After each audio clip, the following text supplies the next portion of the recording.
আসসালামু আলাইকুম রহমতুল্লাহ বরাকাতু। সুপ্রিয় দর্শক শ্রোতা ভাই বোন, কোরআনে হাকিমে আল্লাহ সুবহানাহু ওয়া তাআলা বিভিন্ন জায়গায় তাঁর বিভিন্ন সৃষ্টির নামে শপথ করেছেন। কোথাও শপথ করেছেন তিনি তাঁর নিজের সত্তার, কিন্তু কোরআনে কারীমের একটি জায়গায় আল্লাহ সুবহানাহু ওয়া তাআলা 7 বার একাধারে 7টি বস্তুর নামে শপথ করে তারপর তিনি গুরুত্বপূর্ণ একটি বিষয় বলেছেন।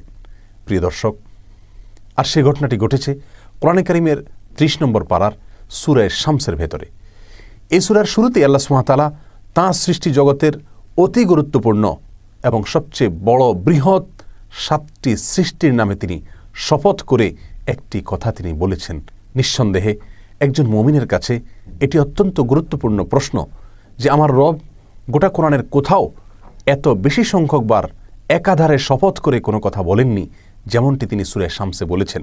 তাহলে কি সেই কথা? কোন সেই কথা যে কথা বলার জন্য আমার রব 7 বার তার 7টি গুরুত্বপূর্ণ সৃষ্টির নামে শপথ করেছেন? প্রিয় দর্শক, আজ আমরা সেই বিষয়টিকে জেনে নেওয়ার চেষ্টা করব।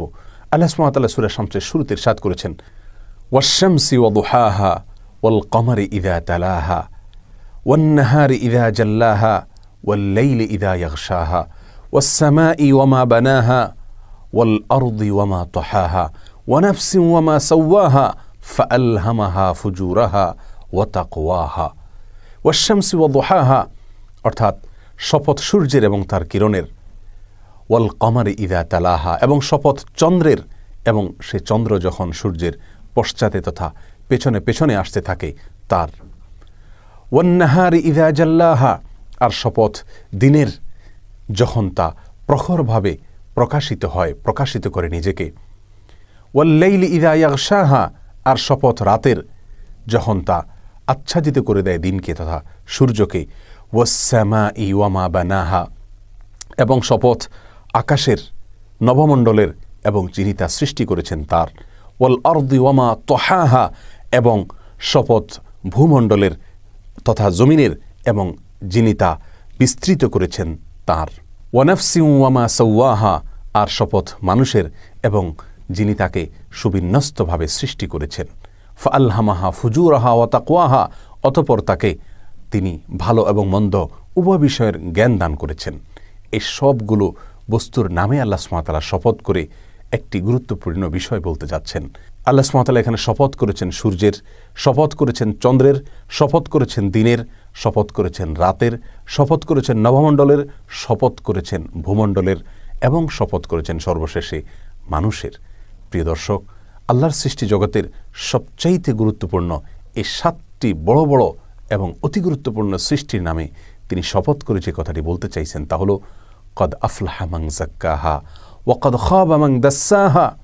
এই পৃথিবীতে আল্লাহর সৃষ্টি জগতের ভেতরে সফল সার্থক জীবন সাধনায় সিদ্ধ একমাত্র সেই ব্যক্তি, যেই ব্যক্তি তার নিজের সংশোধন করতে পারল, যে ব্যক্তি নিজের ভুলগুলোকে শুধরাতে পারল, যে ব্যক্তি আত্মশুদ্ধি করতে পারল, যে ব্যক্তি নিজেকে সমস্ত ভুল থেকে ধীরে ধীরে ধীরে মুক্ত করার চেষ্টা সে চালিয়ে যেতে পারল।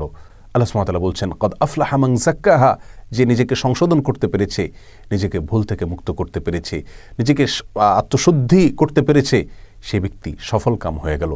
ওয়া কদ খাবা মান দাসসাহা আর যে ব্যক্তি নিজেকে সংশোধন করতে পারল না, নিজের ভুল বিচ্যুতি ত্রুটি এবং সকল অপরাধকে সঙ্গে নিয়েই তার জীবনকে পার করে দিল এবং কোনোভাবেই নিজেকে সংশোধন করতে পারল না, এই ব্যক্তি ক্ষতিগ্রস্ত হয়ে গেল, এই ব্যক্তি লুজার হয়ে গেল। প্রিয় দর্শক, কথাটি আপাতদৃষ্টিতে খুবই ছোট, অথচ এই বিষয়টি আল্লাহ সুবহানাহু ওয়া তাআলার কাছে সবচেয়ে গুরুত্বপূর্ণ।